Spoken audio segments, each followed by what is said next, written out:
Hi friends, hi అందరికీ. ఈరోజు దోసకాయ పచ్చడి అండి. దోసకాయ పచ్చడి అంటే ఇష్టం లేని వాళ్ళు ఎవరు ఉంటారండి బాబు. సూపర్ అంటే సూపర్గా ఉంటుంది. ముందుగా సన్నగా తరుక్కుని దోసకాయల్లో పల్లీలు, ధనియాలు, జీలకర్ర, కరివేపాకు వేపుకొని పక్కన పెట్టేసుకోవాలి, చల్లారిపోవాలన్నమాట. అలాగే వంకాయ, పచ్చిమిర్చి, 4 ఎండుమిర్చి, టమోటా ఇవి కొంచెం ఆయిల్లో వేసి మగ్గబెట్టి పక్కన పెట్టేసుకోవాలి. ఇప్పుడు ఇవన్నీ మనం మీకు చూపించిన ఈ 3 మనం మిక్సీ పట్టుకోవాలి. అలాగే అందులోకి కొంచెం కల్లుప్పు, చిన్నులపై చింతపండు రసం, అంతేనండి బాబు. అలాగే తాలింపులో కొంచెం పసుపు వేసుకోండి, బాగుంటుంది పచ్చడి టేస్ట్. మనం పోపు పెడతాం కదా అందులో.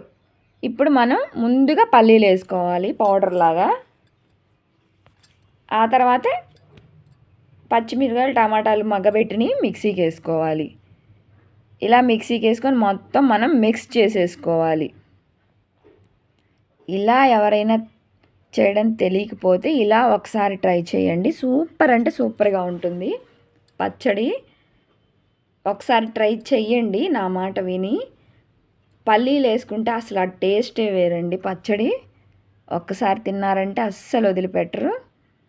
చింతపండు రసం ఉడకబెట్టుకొని చల్లార్చుకొని కలుపుకోండి, బాగుంటుంది. పచ్చడి కూడా నిలవ ఉంటుంది.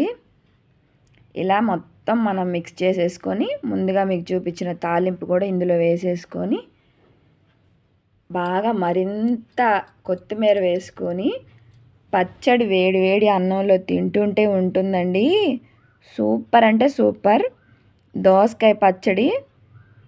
దోసకాయలు కొంతమంది మిక్సీకి వేస్తారు, అలా వేయకూడదు.